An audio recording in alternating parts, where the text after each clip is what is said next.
Lord, tonight is February. Nope, it is not February's. It is January's monthly grief transformation workshop.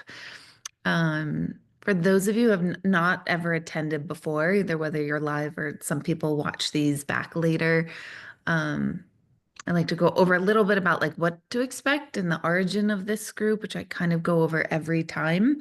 But this group started, I think it's now 2 years ago, if not three, in June. Some of you might know better than I do how long it's been, but um, it always astounded me that like I worked with people grieving for 18 years before it dawned on me to create like a grief kind of support group. But the it's not necessarily a group where we um, are talking, well, it does encompass all grief. This is a grief group that's encompasses all griefs, not just grief that's caused by the death of a loved one. So, and I really feel like we don't in society talk about grief in that bigger picture as much as we only kind of reserve it or seem to reserve it for the death of loved ones. I understand why that would be because when we experience the death of somebody, that just kicks off all sorts of everything. And that's why I always say every month that grief is one of the most transformative energies that enters into our lives. It's not one we'd ever ask for. And even though I know it's the most transformative, which I'll explain in a moment, I still wouldn't ask for, like, oh gosh, I hope something really awful happens in my life so that I transform myself. Nobody in their right mind would say that. And yet, that's the possibilities that grief and grieving brings to all of us. So the group isn't just about grieving the loss and death of loved ones who've passed. It's grief of loss of an identity, loss of a former self, um, grieving a relationship or a friendship that just didn't stick. It's that larger grief. And so we don't necessarily often talk about our specific grief. We don't normally kind of go or typically go into what is it. Um, this is more about like the energy of grief and how it occupies our bodies, our minds. And so we'll do an exercise. We'd always do an exercise. I'll always start with like a little centering meditation. But I wanted to just already, have a sense that this is grief in a larger context than just the death of a loved one. And of course, we deal with the death of a loved one most often. Tonight, I have different, a different take on it. So before we go into that, we'll just get ourselves centered so that we're making that energetic line in the sand from 5 minutes ago, what you were doing, into now. It's a transitionary kind of centering. So you can keep your eyes open or close them, whatever feels better for you. And I want you to imagine that this day is like a computer. And I want you to imagine that all the things that you did or did not do today are like open tabs on a computer. And from the moment you woke up until the moment you logged into this Zoom, I want you to just see different bits of your day as a different tab. And then in your mind's imagination, in your mind's eye, I want you to just imagine closing out each tab.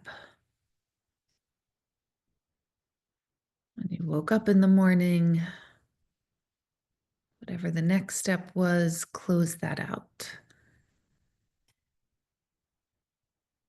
And move through your day, seeing all these tabs on your computer screen, and just keep closing each aspect of the day out until your screen is quite literally just our Zoom screen.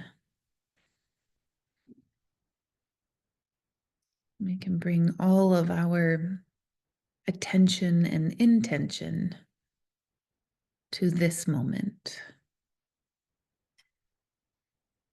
And if you're someone who has tabs open for tomorrow or for the rest of the week, you can do the same exercise and close those out.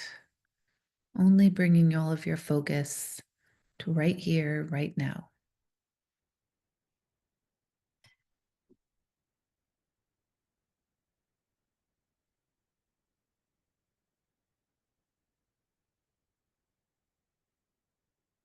And then you can allow yourself to participate or receive or be present by contributing or just listening. You get to decide your own engagement for the next hour. There's no expectations on you.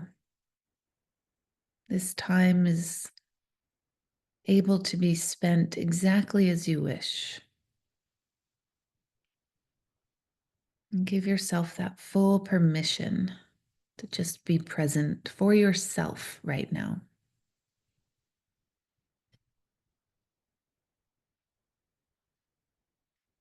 And allow that presence for yourself to be self-focused.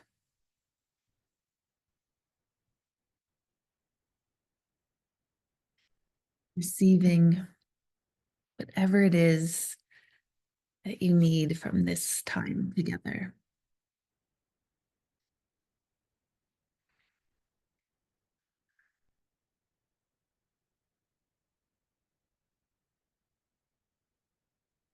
And when you feel ready to open your eyes, just go ahead and can join the room.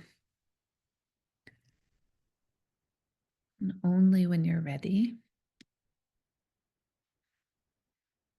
Keeping that contract with yourself for tonight, that tonight is about self-learning, self-healing, self-digging, digging like not self-picking, but self like digging deep. But you only have to go as deep as you need and wish to, and no further. And only you know that line for yourself.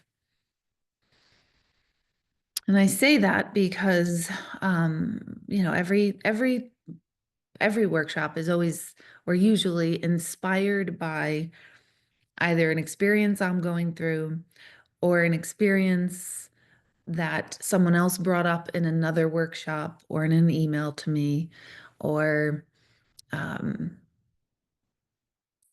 something in the kind of collective air, something sometimes pop culture will inspire me. But it's mostly all of you and my experiences, things that I hear, things that might pop up in a reading where I'm like, oh, wow, someone says something very profound. And I'm like, oh, I've got to remember that because that's good information. So we all kind of unknowingly co-create these workshops together. And I get to be uh, the one that gets to really decide, if that makes sense, what's being presented, but it's not coming from me really. It's kind of coming from our shared experience. Even if you think you've never shared something with me, you probably have. That's profound, and it goes back into my sort of emotional Rolodex to be pulled out later. And tonight is every workshop is that, and tonight is that because I had multiple conversations and ironically personal experiences in the last 2 weeks where the concept of grief and grieving the life you didn't have is came up a number of times. And there is so much untapped discussion around grieving the life we didn't have, grieving the experiences we didn't have. Grieving, maybe it's grieving a parent, grieving the mother you didn't have, the father you didn't have. Maybe it's the children you didn't have because you didn't have children or because your children what you thought they would be. Maybe it's grieving the relationship you didn't have. Either you didn't have a relationship, or the relationship you had or have isn't quite right. There's so many levels of this. Grieving the promotion you didn't have, grieving the house you didn't have, all these different aspects of our life that we really don't get a lot of time to look at and think about and put a voice to. And so I thought, oh my gosh, that's a perfect topic and a perfect time to really allow ourselves to bring that up for ourselves. And as I do with each workshop, of course, I have to like kind of go through the motions myself. And I'm like, oh, ugh, this one hurts. This one's raw. This one hurts. Well, they all hurt, but this one was like, oof, God. So I say that because I want to, one, um, normalize the possible ouch that you might feel from tonight, but knowing that the ouch is for that bigger purpose of putting a voice to it. And I was writing this out and I was thinking, oh, and we need to release that. And I was like, nope, we don't need to release it. And the reason why I say that is because we're all pretty good at releasing what we can. And anytime we can't, it just means we can't. It's not time yet. So I don't want to ever put any kind of emphasis on having to release anything, because you will. You will in time. So whatever ouch or whatever gets pulled up tonight, um, it'll move itself through your system when it needs to and as it needs to. So I do feel the ouch is, or the ugh, or the ooh.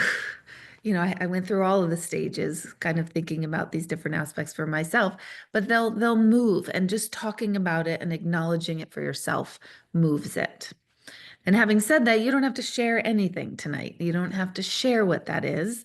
I welcome you to share it because it always helps other people. But some of this is really painful and really deep and really private. So that's always, as we know, honored in here. So in that, I'm like, oh gosh, where do we start with that? And I'm sure just by saying grieving the life you didn't have kicks off just enough, probably, for yourselves. Um, but I kind of want to poke you all. No, no, I don't want to poke anybody. I want to prime, that's the word I'm looking for, prime you with some questions to see if they land, to see if they hit, to see if they hurt a little bit. And when I say hurt, you know what I mean. I'm not purposely trying to hurt. It's more like, oof, ouch. Kind of like when a doctor is like feeling your ankle, like, does it hurt here? No. Does it hurt here? Yeah, that's it. Okay, now we know what we're dealing with, that kind of hurt. So if you have a pen and paper, great. If you don't, you can grab one or type on your phone or whatever you need. There is a lot of research that does talk about when we handwrite something versus when we text or type something, it ingrains into our brains much more efficiently. So I always feel that way, but my phone was going off the hook, sorry, and that normally doesn't. I'm like, who the hell is that? But it does, I don't normally I do normally think like when I'm writing things down, it makes it stick more, but I'd like to share that just in case you want to hear it. So already, I'm sure, just by saying the life you didn't get to live, I'm sure that kind of primes some things in you that you're already sort of resting on in the back of your head in one way or another. So I want you to just write that down. It could be absolutely anything that comes to mind. It doesn't have to be the hardest one. It's whatever's popping up in your brain right now. And I'll just give kind of additional examples of where these things might also pop up. in your world, just to help again prime versus poke. So taking like that grieving the parents or the family you didn't have. You might have the grieving a love or relationships you didn't have. I'm going to speak generally and then we'll go more specifically. Grieving that the self you thought you would become, maybe the goals and dreams that you had as a young person, grieving those, or grieving the missed opportunities that you might have had or could have had.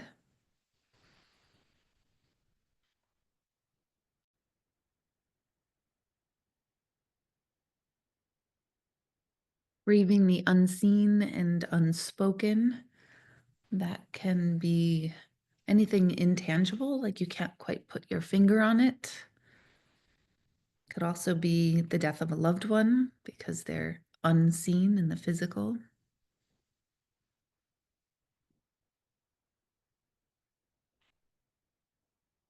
Could be a more universal or global, like grieving the world that you wish it used to be, or grieving the world that used to be.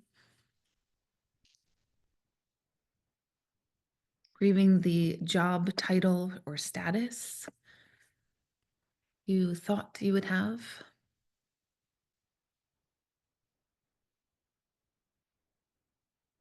Grieving the childhood you might not have had.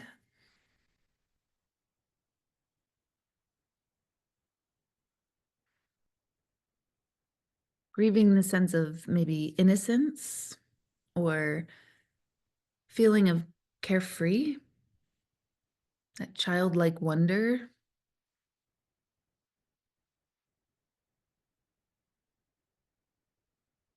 Maybe it's grieving autonomy and independence. Maybe you never had that. Maybe you had to be hyper independent and you're grieving never being able to depend on somebody or trust somebody.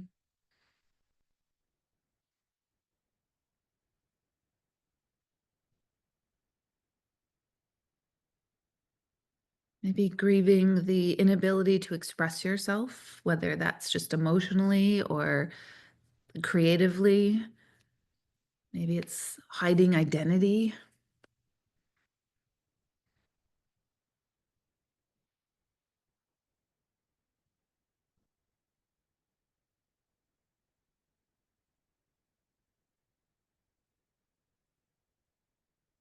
And if your body is starting to feel heavy and you're feeling kind of woof, just acknowledge that in the body. Help yourself in any way, whether that's breath or, try to stay present with it versus a detachment from it or checking out, which is also a very common experience.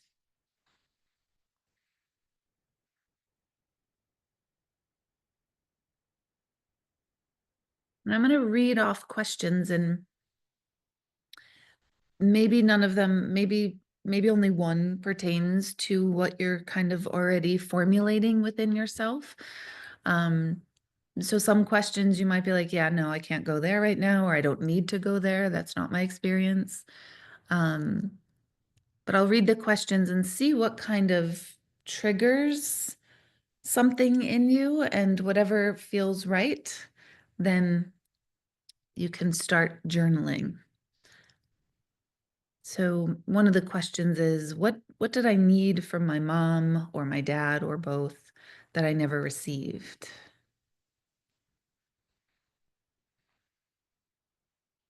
And I'll give plenty of time for that because I do often think that's a universal thing that a lot of us have something.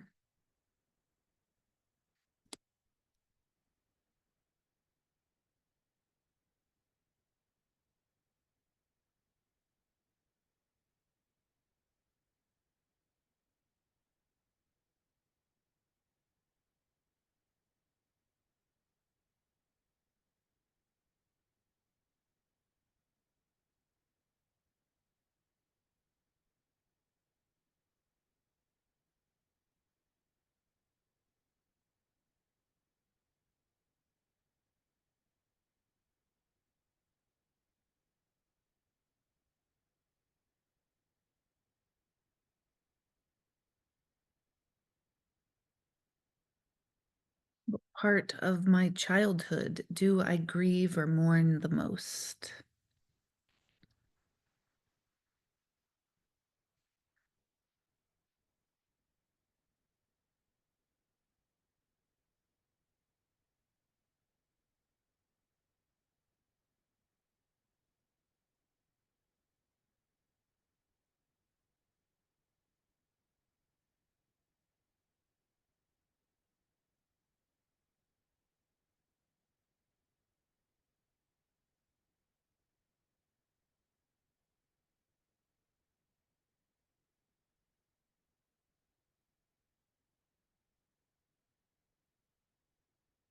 These in the chat too, in case I go too fast. That way you can kind of go back to them.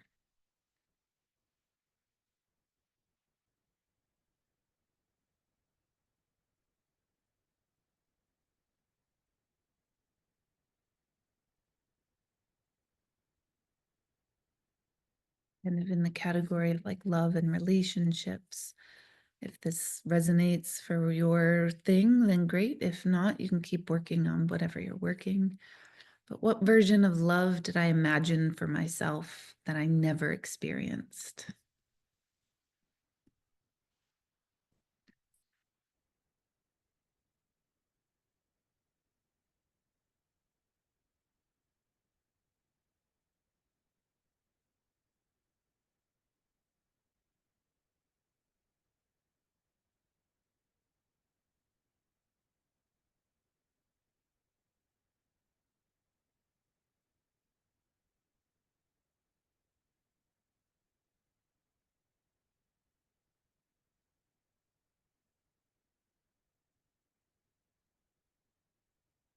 And under the category of like grieving yourself and missed opportunities, what version of myself have I lost along the way? And how do I feel about that?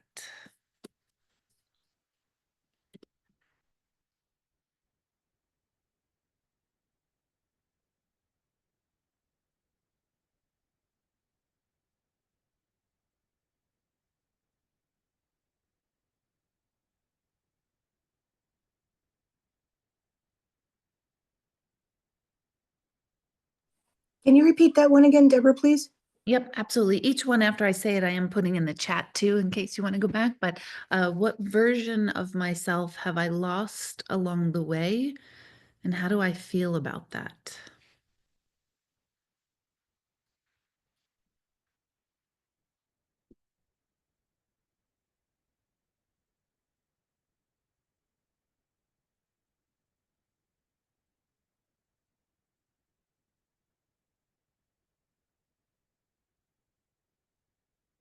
Kind of along those lines is what path did I dream of but never walk?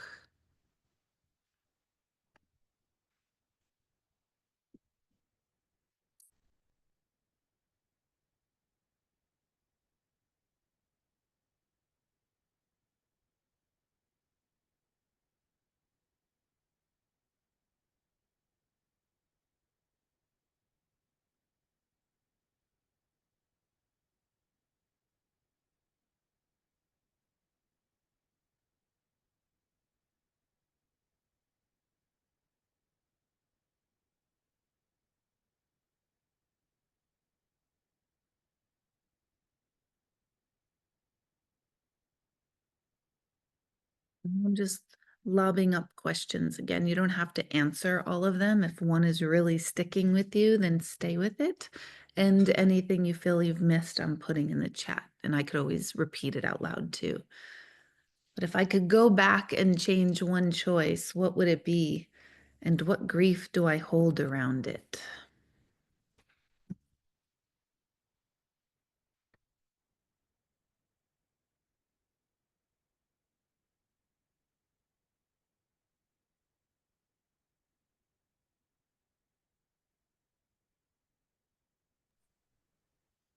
Can you repeat that one, Alice? No, sorry, I was trying to press the chat button. I pressed the wrong button. Oh, okay. But you can if you want. Yeah, with it, I could repeat any of them. If I could go back and change one choice, what would it be? And what grief do I hold around it?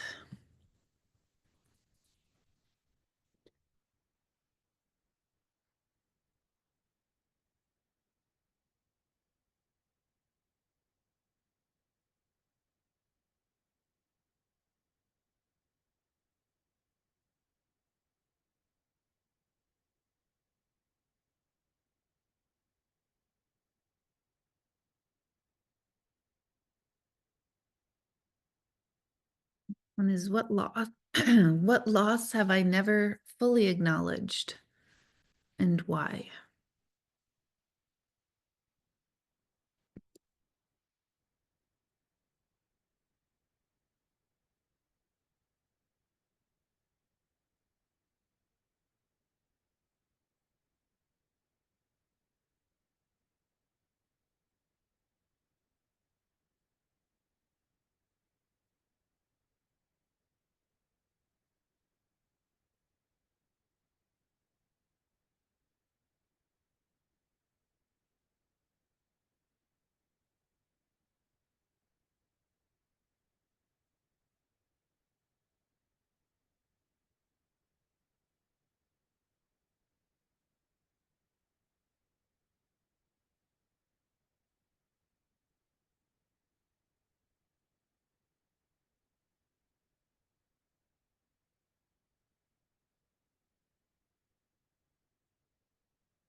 How do I carry the grief of someone else's choices that impacted my life?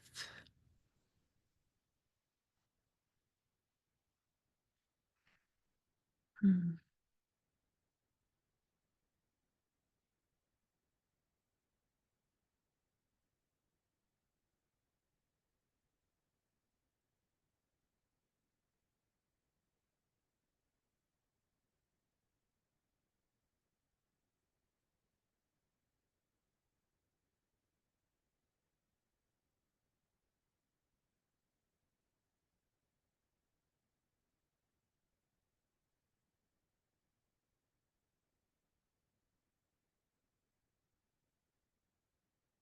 I think there's a way that you can kind of select a question where you can kind of heart it or thumbs up it. I think I know there is on a laptop, but I don't know if there is if you're on a phone. But if there's any question that really kind of grabs you out of these, see if you can like let me know by hearting it or thumbs upping it. You can do more than one. Um, or you are if you only can write like the second one, I'll count which one that means. Or if there's a question that's coming up inside you that's kind of not addressed by these questions, by all means type one out for all of us if one's coming up.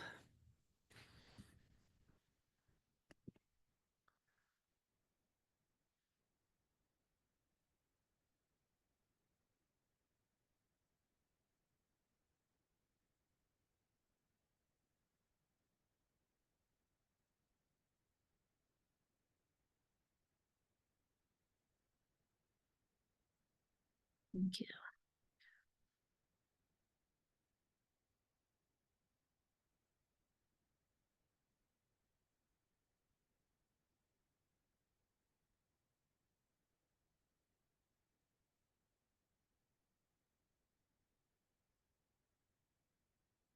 You can direct message me, or I can make the setting where everyone can see. If you don't want everyone to see, you could just send it to me directly.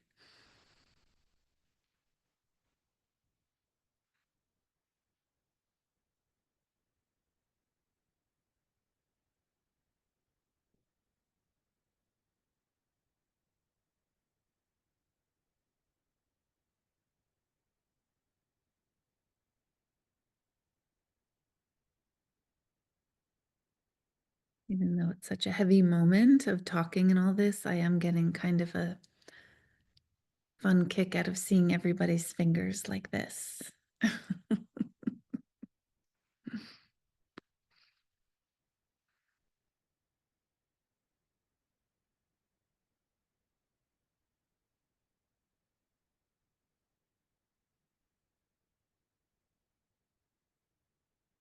And if you care to share with the group, By no means do you have to, or you could just directly message to me. By no means do you have to. You, uh, kind of share what is coming up for you. Is it the grief of a parent, or the path you didn't walk, or the relationships? Let's see. Mm, so far it's all the questions, and then there's like one hard one, like one boom one from what I'm seeing so far. Mm.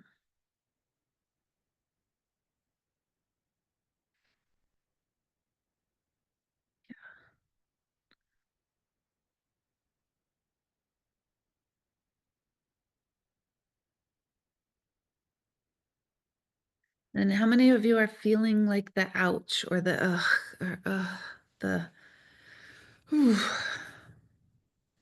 Yeah, and just acknowledge that, that's our human experience. And there's deep need for holding space around this grief that we probably avoid every day. And there's probably a lot of other griefs that we gravitate to. But my suspicion is there's a root grief. And the suspicion is the root grief is obviously the heart of all the grief. So even though it's something might appear separate, there's that core grief. Does that make sense to everyone?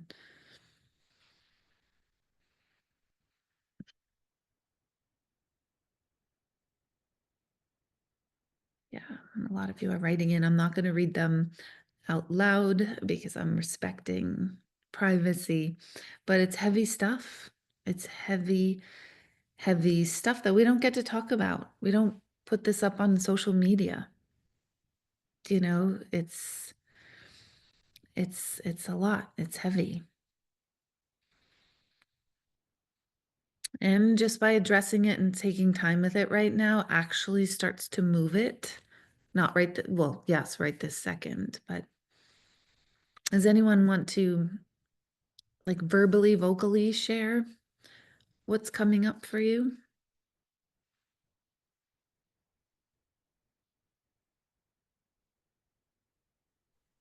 Go ahead, Ken, and then Kelly, and then Deb. Just a couple of them that I came up with. One, not being able to share good things that happened in my life or bad things that happened in my life with anybody. Mm, yeah. Nobody here can't do it. Mhm. The second part of that is just being by myself, not having getting married or having a family or having any of that other people have. Mhm. And I look back at it, and you're not going to tell yourself, you're on the wrong path in the brain, Mhm. and say, it's not going to happen. And then you grieve it. You wish you would. You see everybody with their families and enjoying the things, and but I mean, I go through that all the time, Mhm. That sounds and like deep loneliness too. So it's grieving that partnership, mm, grieving that family, the support system. and the one other thing was just not having accomplished what I wanted in my life that I'd like to have had, even Mhm. though that's a brain lie. Mhm. You grieve it because you look back and you say, well, what? I wish I could have done this. I wish I would have done that. Those are Yeah. my three. Anyone relate to any one of the things that Ken mentioned? Just any one of them?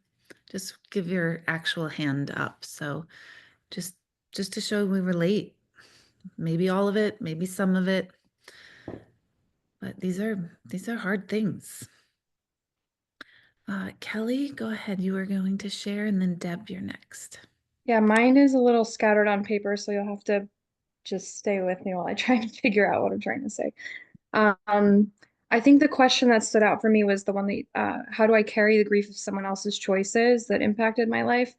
Which is ironic because the answer to this, as I'm looking at it, the previous question you asked of could I go back and change one thing, one choice, what would it be? And I said, using my voice without fearing losing the other person. I had a tight grip on just people and things, and I didn't want to lose anything. But when I unpack that in the next question, it's almost like I've taken on personal responsibility to feel my mom's grief for her in her chapters of life. And what I wrote here, I'm trying to make sense of, but I don't really feel like vulnerability and emotional availability was not something that was at my fingertips as a kid. So I don't really feel like I even got to know my mom to the extent that I do until I got to an old enough age now in my 30s where we can like talk and unpack a little bit. And her mom, my grandmother, is still alive, but there's no relationship there. And I think when we finally got to talking about that, it was almost like we were sharing a loss for the first time. Because when my dad died, I was 15, she was my mom. Like, she's not going to unpack her grief to me at that point in life. But now that we're on the same, not in the same chapter, but in the same understanding, we're kind of able to be vocal about it and express that vocally, like together for the first time. Um, and then I was kind of looking at, you know, as she's unpacking her life to me, and I didn't know certain things even happened in her life. I realized that her breakdown has always been not speaking up for herself. And then that kind of, it seems passed to me. So I feel like I've done a really good job of cracking that, I guess, for myself. And then through that, I'm seeing it through her. So I don't think, I don't know, maybe I'm still kind of grieving it. Like I feel protective over grieving her grief, but I think now we're in a place where like I'm at least doing it with her, maybe a little less for her, if that makes sense. Yeah. It sounds like you're giving the floor to be open to talk about it, but I'm gonna be open Yeah. to talk about it, but I'm not open to now taking it on anymore. Yeah. Which Yeah, that feels actually right. lets her taking it on. Like the irony there is when we let someone else take it on, then they get to process it. When we as empaths, everyone in here, thinks we're doing help by like taking someone else's pain on, we're never helping themselves or ourselves. It's quite contrary. So the irony is the speaking up is the speak. You are the one you've been waiting for, and you are the one she needed. Yeah, For. it's kind of like an accept. It's cool. It's cool to look at on paper because I don't know if I've ever like seen it that way for Mhm. myself. Like for why am I like this? Not that everything's to blame on generational trauma, but Yeah. it is kind of interesting to see it. Yeah, I mean, there's definitely generational patterns that get created. That's a known thing, and we get to intercept it if we're fortunate enough to get to look. So amazing. Thank you. What about you, Deb? And then Sheila, you're next. The one question that hit me the hardest was what version of love did I imagine, not experience? And just writing that down, like I was always angry that why do I miss Bill, my husband, so much when so many days of my life I was very unhappy. He made me cry a lot, just verbally saying things. So I was mad about that, and you're dealing that way.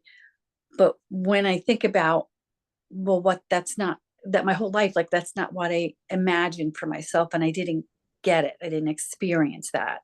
Mm. So maybe it'll be like a little easier for me to not let go, but think about it also in that aspect. Mm. Like a lot of this, I was crying for everything. Yeah. But once we were all done, then I did feel a little bit lighter about stuff. So thank you. This was really good. Good. I just got chills on that. And sometimes like you're experiencing a little bit of the lighter right away. For anyone else who's not yet, it will, because like I said, like the acknowledgement or just asking ourselves these questions, even though it hurts, because when I was doing it, I was like, oh God, I can't do this. I can't, like, I don't want to go there. Oh my God. It's like, oh, once I open that Pandora's box, what's next? And then it's sort of like, oh, actually, I needed that Pandora's box opened a little bit. I needed to peek in. So if anyone's not feeling light yet or movement yet, you will. You will, but it really is helpful to give ourselves this time and space to really look at these things that we don't talk about. We don't talk about the life we didn't get to have. And I think there's a collective global deep grief on that. Like as I was doing this, I'm like, oh my gosh, that is so unspoken. We really don't talk about the depth of that type of grief very often. So thank you all for being vulnerable and emotionally available, like Kelly said. So Sheila, go ahead, and then Alice, you're next. Okay, so the primary one I had was what I was missing growing up was a safe, trusting, loving, supportive environment when I was growing up. So that's primary for me.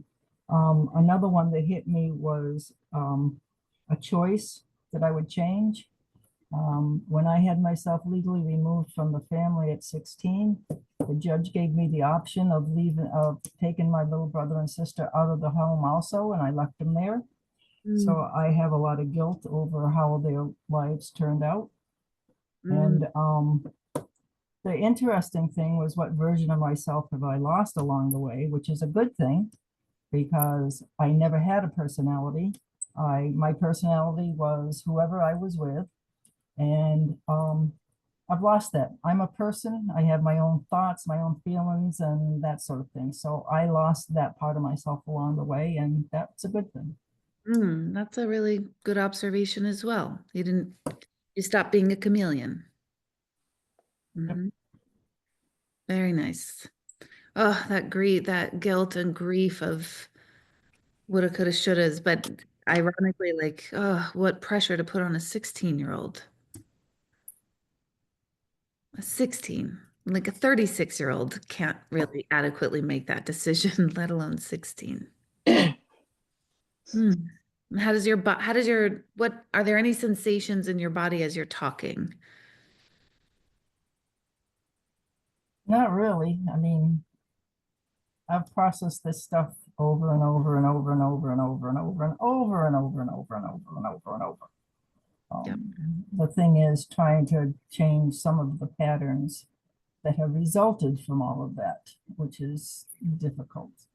Yep. So, Yep. Can you identify one of those patterns or articulate one of those patterns, or would you want to articulate? sure. One time when we were doing one of the meditations, you thought it was wonderful to talk about having a person hold the little kid's hand, and it threw me into a total panic because I remember you did not let them out of your sight if you happened to be somewhere with them because you knew they would leave you behind. So just you talking about, oh, you're out somewhere and you has the little girl's hand, and I'm like, total panic. And that little girl was you, right? Oh yeah, yeah, Yes.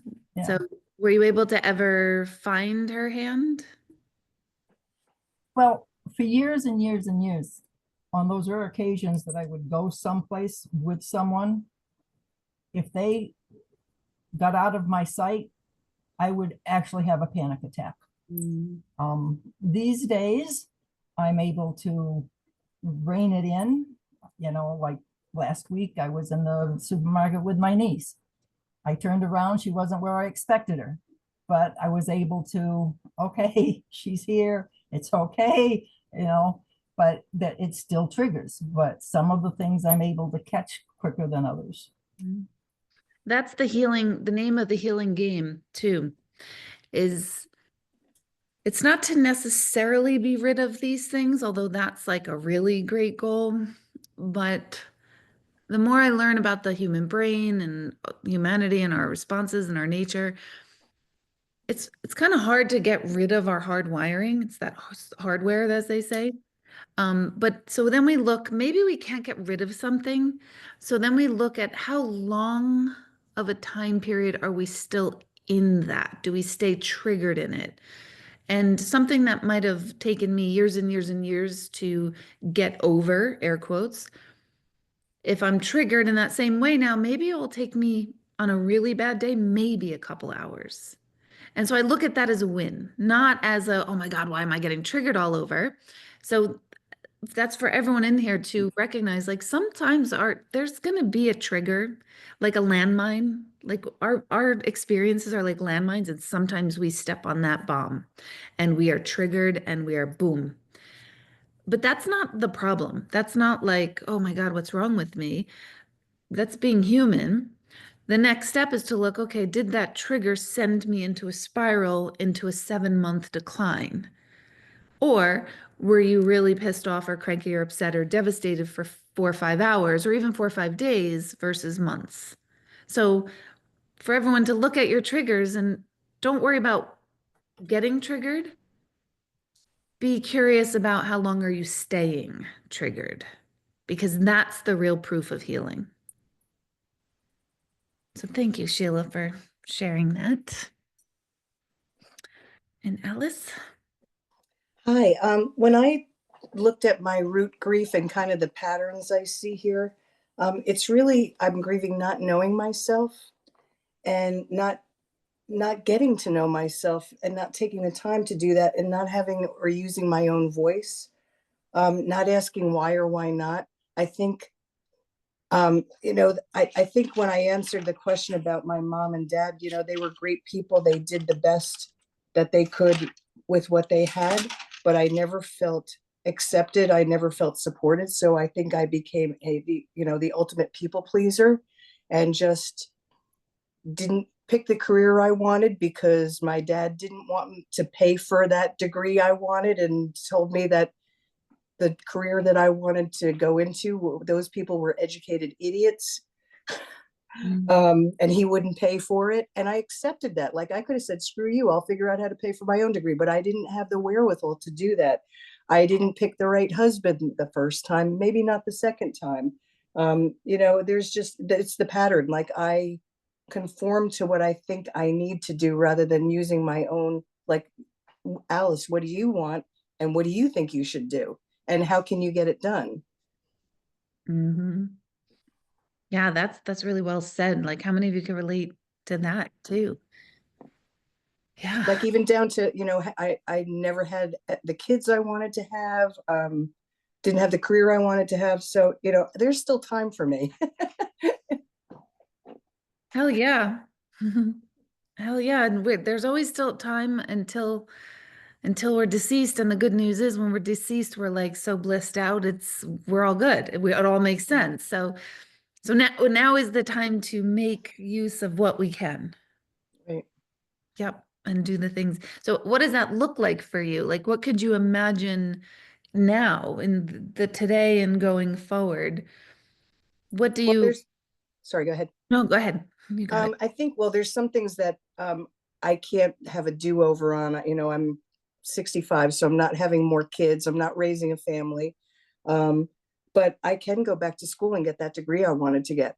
I can explore. I'm not really, I'm not in a position that I want or need. I'm fortunate enough I don't need a job right now. I'm retired, but I can look into getting that degree and maybe using it for volunteer purposes or just for my own edification because it's an area that I really love. And if I look at my bookshelf, all my books are on psychology and self-help, and that's the area I wanted to go into. And my father was like, "Those people are educated idiots. I'm not paying for that degree." And I was like, "Oh wow, I guess and what kind of impact did that have on my self-worth? Like, I want to be someone who's an educated idiot. Oh my gosh, Yeah. So what does that say to someone?" So I can go do those things. There's the things that I got to weed out the things that I can do and the things that I can't do anymore. I've just got to accept it and move on and focus on the things that I can do. Yeah. Yeah, that's so well said. And I love the idea of going back to school. There's no education's never wasted. Right. Exactly. I agree. Yep. Wow, that's educated idiots. I'll be thinking of that every day. I think in his I think in his defense he was not an enlightened person. He didn't understand anything about the mind, and he worked in a school system, and there was apparently a school psychologist that may have been an educated idiot, but that's one person. Yes. And those were the times. Unfortunately, that's a outgrowing of those times. And Yeah, thankfully we've evolved, yes, societally for the most part, although there probably will be current people that would still say the same thing. right. Yeah. So, oh wow. And was always psychology for you? It was always. Yeah. So there's definitely like that's a nice pursuit. Yep. That's a pursuit. What do you think would stop you from that?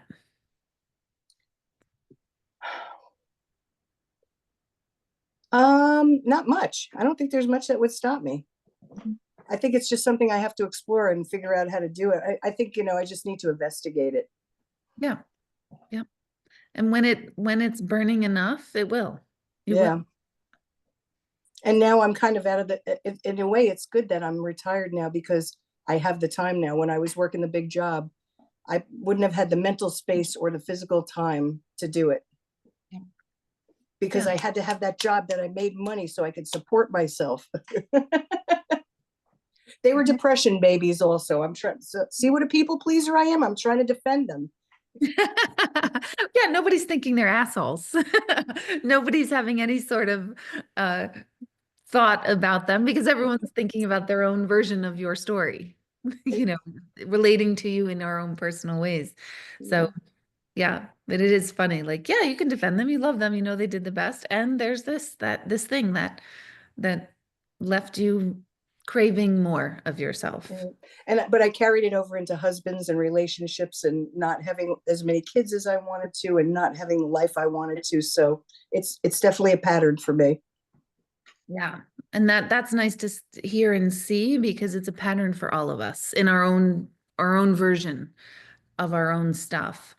It becomes our own patterns. And I think there's a lot of potential for connection with each other on that. We might not have the same story, but we have the same connection of these missed opportunities, these, damn, like, why didn't I speak up for myself? Damn, why didn't I just say hell no?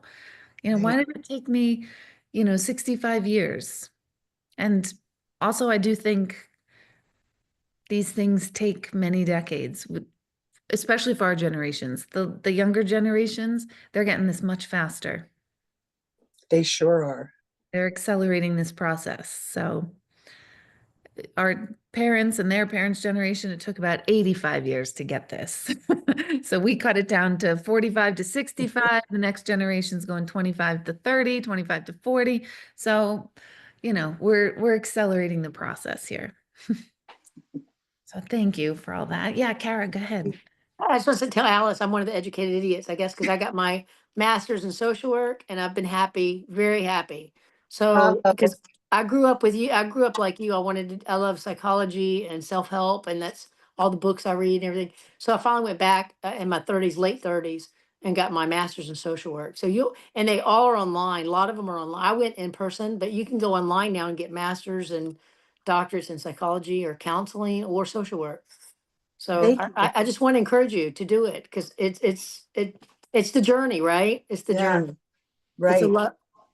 So it sounds like you would love it. I'll Thank you. second all of that. I'm a PhD psychologist and I had a wonderful career. I taught at the FBI Academy, the Wow. CIA, all over the country doing all sorts of things, working on calligraphy, lie detection and stuff. So, you can do a lot of things with a psychology degree. As an Right. educated idiot. Yeah. Sheila, I'm so glad you shared that because I know you can tend to be private Thank about you. I always want to call Sheila Dr. Reed. Dr. Reed. Yeah, you undersell yourself a lot of I perceive you to undersell yourself in these forums, so I'm really happy you shared that. And Alice, I just got my master's last December. That's So awesome. it's so worth it. It is so worth it. I mean, it's stressful, but it's so worth it. It's awesome. It's Yeah. good. So What's yours in, Deborah? What did you say yours was in? psychology. Psychology. Okay. Yep. I'm an educated idiot too. Yeah. Well, we can start a Great club. company. We can start a club, the educated idiots. Yeah. That's great. My Perfect. dad's rolling over in his grave right now. Or he's going, I'm so sorry. I didn't mean that. It was all because of Bert, the guy I met at school, whatever. I don't know. I just visualized Bert. Funny. Oh my goodness. Anyone else want to share or thoughts or things that are coming up as other people are talking? I thought I just saw a hand go up, but it might have been mine or it might have been your fan, Ken, that showed me movement. Bonnie, did you want to? No, okay. Anything that's, anyone feel movement of some sort or, I don't know if lighthearted would be the word yet, but any sort of like movement around it for anyone, or the opposite. Anyone feel, ooh, this really grabbed me and I'm kind of like getting pulled down like an anchor attached. I want to hear that. I'm gonna say, looking at the questions, made me look at some things that I wasn't looking at. Mm-hmm. It makes me realize, yeah, that is grief. Maybe that's something I need to work on or look at in different ways. Yeah, Just these are looking these at it. unspoken griefs that when we have the death of a loved one, we put all grief in that basket for obvious reasons. But as I like look at this and dissect it and think about it, I'm like, oh my God, it's almost like the death of a loved one gives us some sort of unconscious permission to let unleash all the griefs. All the grief of what I didn't have, the grief of who I wasn't, the grief of the love I didn't have, all the things. But it would be really nice if we could kind of separate them and see them each for what they are versus have some sort of nebulous, constant, like cloud of grief that we can't solve because some of this is solvable. What do I mean by solvable? Just by looking at it and saying, oh, wow, I never gave myself the space to think of that, which in and of itself is powerful to let yourself have the space. That makes sense. Yeah, it's powerful. Jill, were you raising your hand before? Yes, all of these questions are really hitting me hard, but I'm gonna go with what version of myself have I lost along the way and how do I feel about it? I used to be really joyful, really playful, really happy, go lucky, try to make everybody happy. Not a people pleaser. I just kind of know what somebody needs at a certain moment. And I've lost that. Not all of it. I still have a little bit left. I use it at work, but for myself, no, I don't have that joy. I don't have that love for myself. I don't.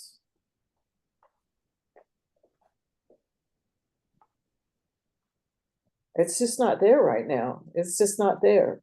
As much as I try and as much as I'm working on this. All of this that I'm doing with you is helping tremendously. But that's what I feel. That yeah, I've lost myself totally, Yeah. and I'm trying to come back.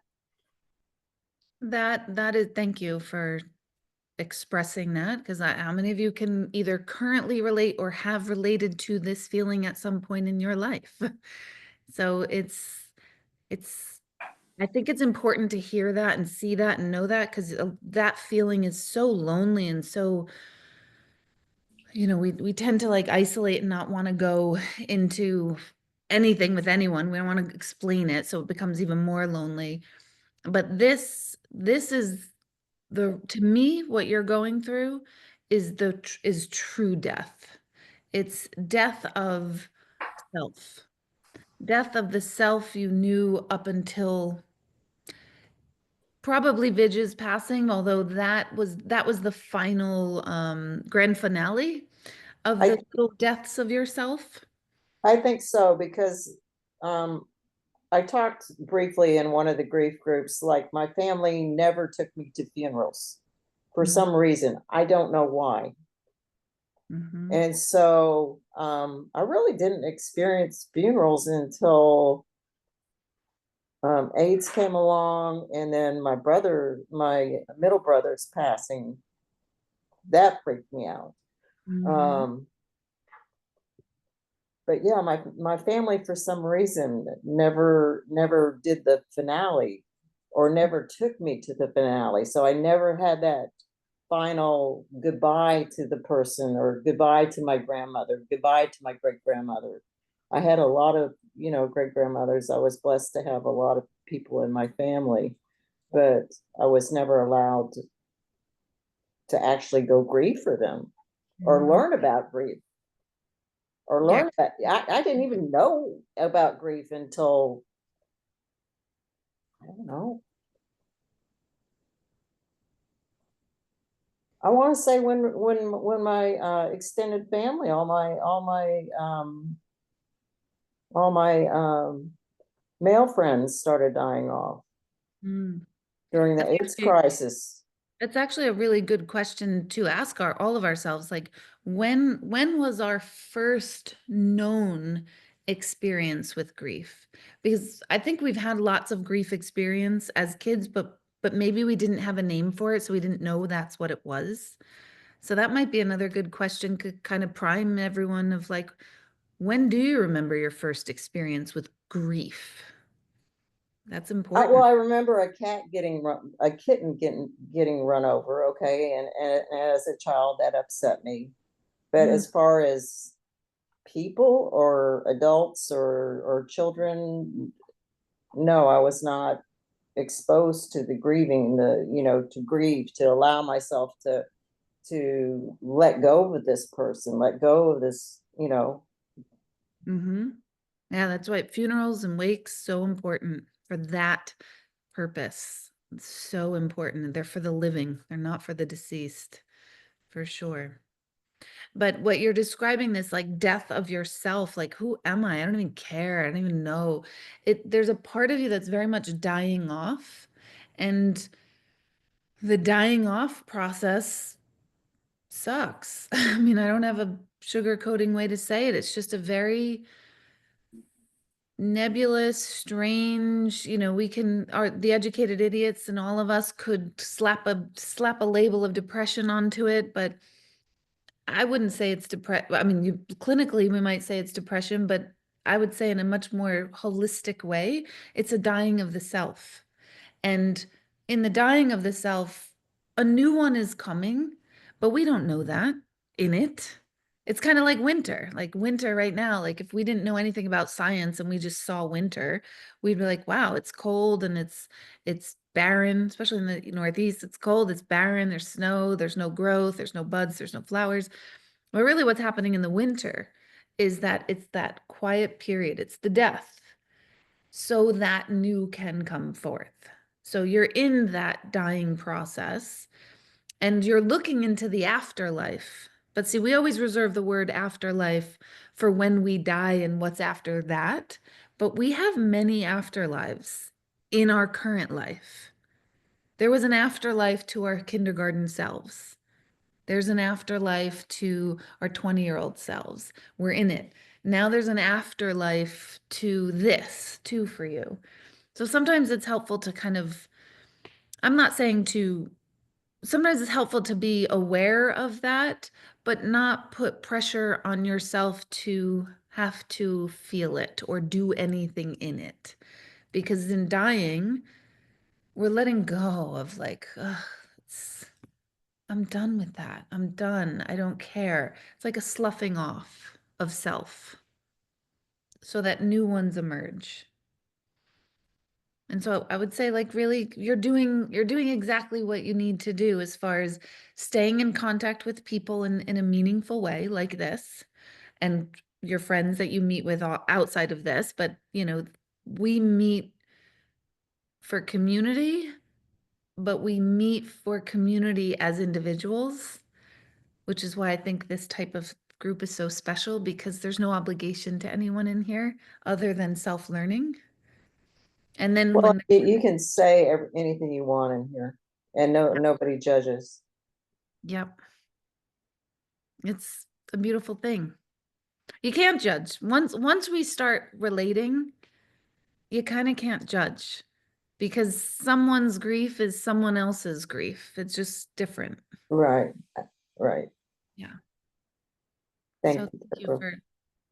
for being so vulnerable and emotionally available.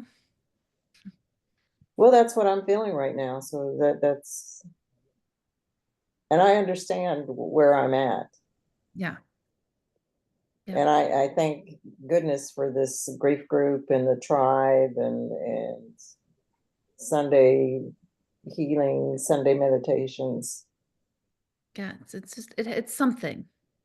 It's something. It's connection of some level, but without pressure. I hope. I would die if anyone thought they felt pressure in here. You know, it's without pressure. It's truly showing up for yourselves. And that's no small thing. That's a that's a high level human actually who can take care of themselves in a holistic spiritual way like this. And it's also really helpful to hear, I think. You know, I have no joy. I'm, you know, I'm lost. I think that's helpful to hear. And nobody wants someone to feel this way, and nobody wants to feel this way themselves. But in the world that we live in with social media, with everyone making gorgeous cocktails and their house is decorated perfectly, and look at their outfit and all this stuff, I think we're missing the point of our humanity, which is, yeah, really. I was at Disneyland and I was miserable, or I was, you know, at whatever the highest, you know, the funnest place on earth, which it's not. But that's another whole story. Um, so thank you. You're welcome. Thank you, Deborah. Anyone else have any last thoughts or comment? David, thank you. When the list of questions came up, one of the first things that I thought of, or the reaction I had, was, but we're taught to not regret anything. You know, not I don't want to go back and change anything. That these types of questions are almost portrayed as leg traps, Mm, that we can get stuck in them. But with this approach, seeing that to explore them and then be able to let them go is a more positive process than necessarily going back and getting stuck in the regret. Uh, so true. yeah, it's just, it's not about, probably last week I was like, no, if, I wouldn't change a thing. No, I'd change everything, frankly. And this whole thing, well, these experiences have made you who you are. Well, great. I didn't Yeah, sign like, up. I didn't yeah, sign up for who I am. I didn't get a menu. Um, yeah. uh, I went on the wrong line. My good friend is like, I got on the wrong line. When we were lining up for heaven, I was talking too much and I got on the wrong fucking line. She says it all the time. there's I a got on quote the poor from line. there's a quote from Lily Tomlin's One Woman Show that Jane Wagner wrote, and it's something to the effect of, growing up, I always wanted to be somebody. Now I realize I should have been more specific. Yes. And Well, that's sort of, really resonates with me, because I feel, excuse me, I feel like rather than necessarily having lost or had myself killed off, not I didn't take a hit out on myself. Um, the parts of me, or the person that I lost, I feel like I didn't have them. mm, So I'm trying to find out who I am. It's not that I lost somebody, I just don't know who I am. mm, yeah. It's like, doing sort of an autopsy, or finding body parts scattered and trying to put together a whole person. Mm, Um, yeah, because I think I spent so much time being what everybody else expected and wanted. that, yeah,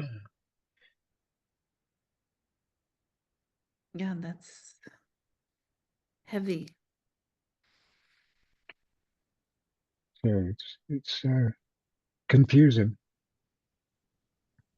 Mhm. sort of,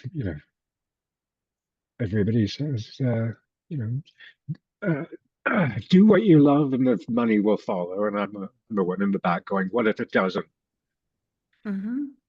What if it fucks up? But I can't even get to the part of do what I love. Yeah. What is it that you love? I don't know. Or what did Oh. you used to love?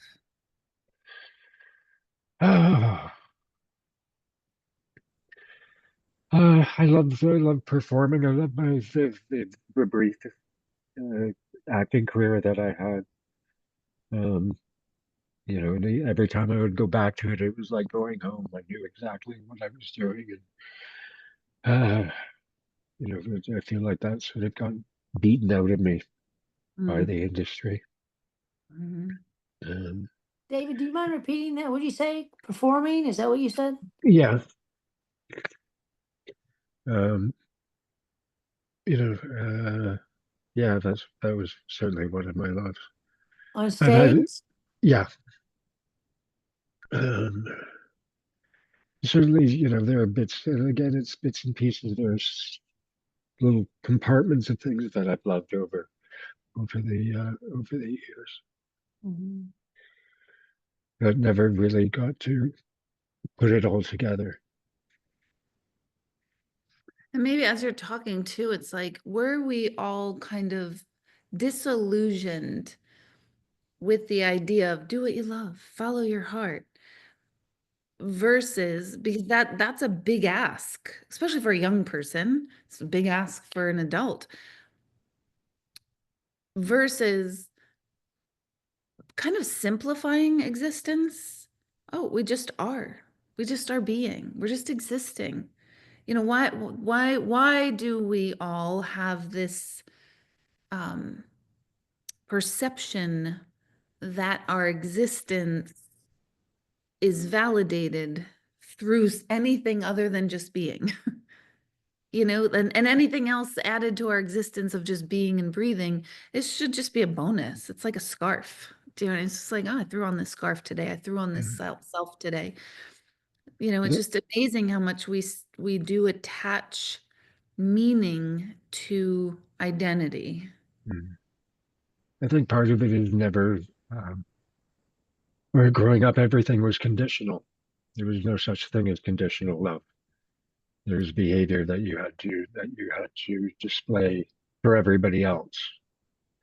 It wasn't whether it was a happy family, it was whether it looked like a happy family. Yeah. And it was what That- people's, the number of times my parents would say, oh, so and so said they saw you downtown and what a well behaved whatever. And it was all display, and so everything was conditional. So there was no freedom to just let it be. There was expectations, and so much of it was bullshit. But Yeah. certainly, love was conditional. Mhm. And the thing that haunts me to this day is disagreement was forbidden. That if you were unhappy about something or angry or had any negative emotion, you actually expressed it, you were punished. Mm. Mm. And that has turned me into so non-confrontational that Mhm. so often I failed to stand up for myself. Mhm. And that's a big grief, not standing up for myself. How come I didn't do better for myself? How come I didn't fight for myself? Yeah. But it was, when you'd reach those moments, it was like if I spoke up for myself, I could lose everything. Hmm.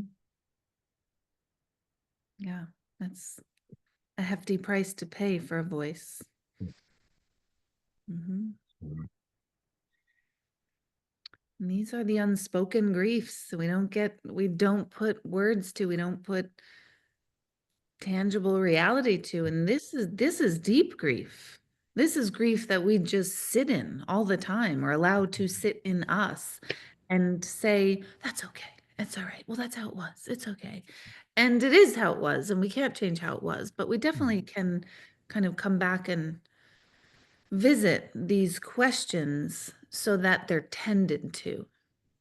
That's what's important. Maybe we don't have an answer. Maybe there's no resolution, but just revisiting these questions moves something.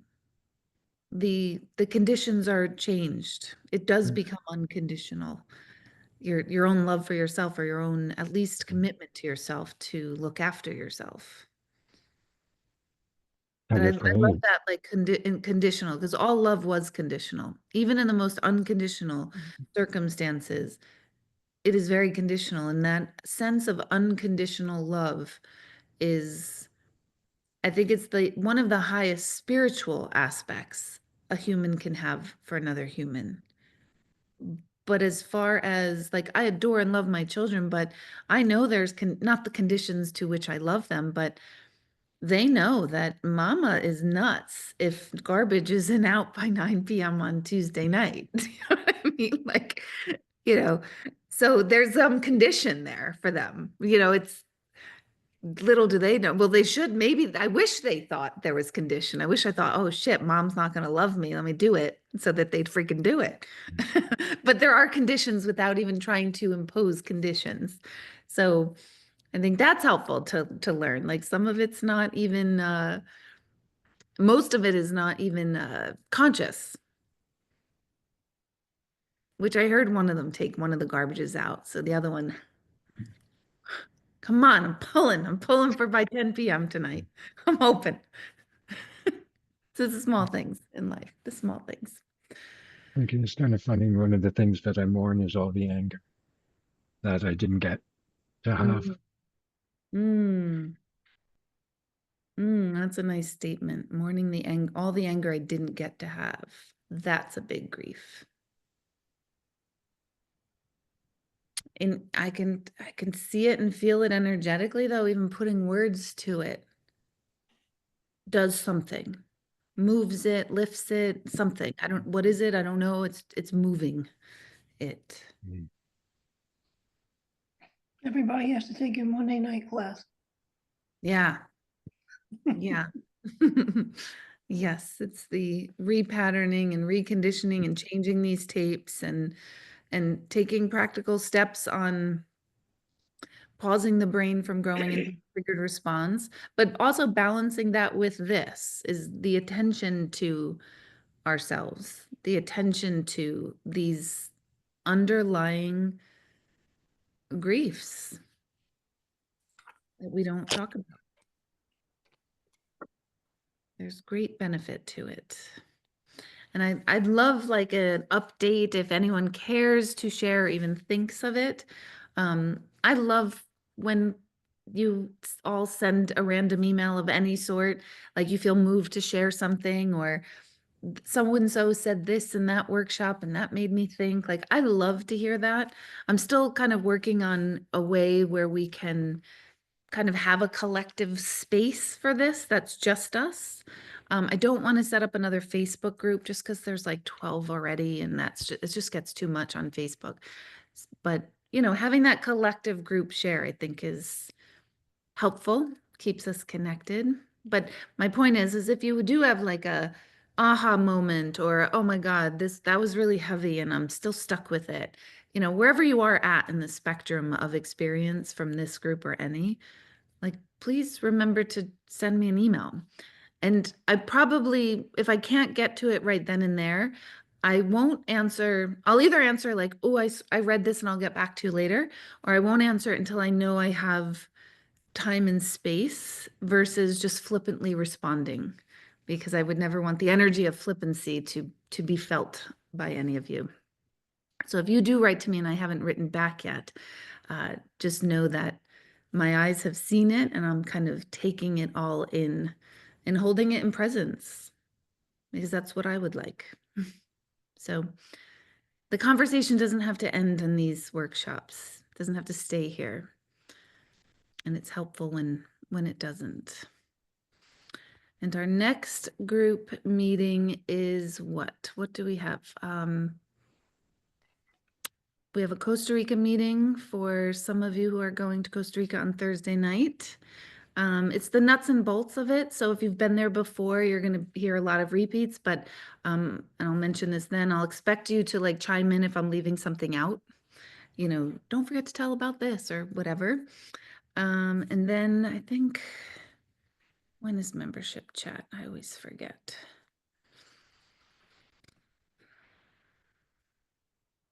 Has January been like the longest month ever? I don't know. I feel like we had 12 Januaries right now. It's been very long. So the next time we meet is guided meditation on Sunday. Then we have our Neuro Evolve for those who signed up on Monday. And I'm not seeing what's. I think Member chat is the 5th. Thank you. At 8 a.m. or 9 a.m.? I have 8, 8 a.m. Oof, And- that's early. and mediumship is the 6th. Mediumship. Oh, I'm looking at January. Okay. Uh-huh. Oh, I'm like, okay, that makes more sense. 8 p.m. January 5th. Yeah. And then mediumship gallery. Yes. No, not a gallery. The mediumship development circle is on the 6th, which is open for all members. And I highly encourage you just to try it. Got a lot of great feedback on it. So whether you think you can or think you can't tune into loved ones, I promise you, you can. It just takes practice. So yeah, we got a lot of events lining up. Feels good. So I will see most of you, I hope, on Sunday. Email me if needed, and everyone have a great week. And don't forget to take yourselves off of mute to say goodnight to each other. Thank you, Deborah. Thank you, everybody. Thank you. night. Good night, Good everyone. night, everybody. Good night. Good night. Thank you, Deborah. Good night. Thanks, Deborah. Thank you. I love you all. Love We you love too. you, Deborah. Love that.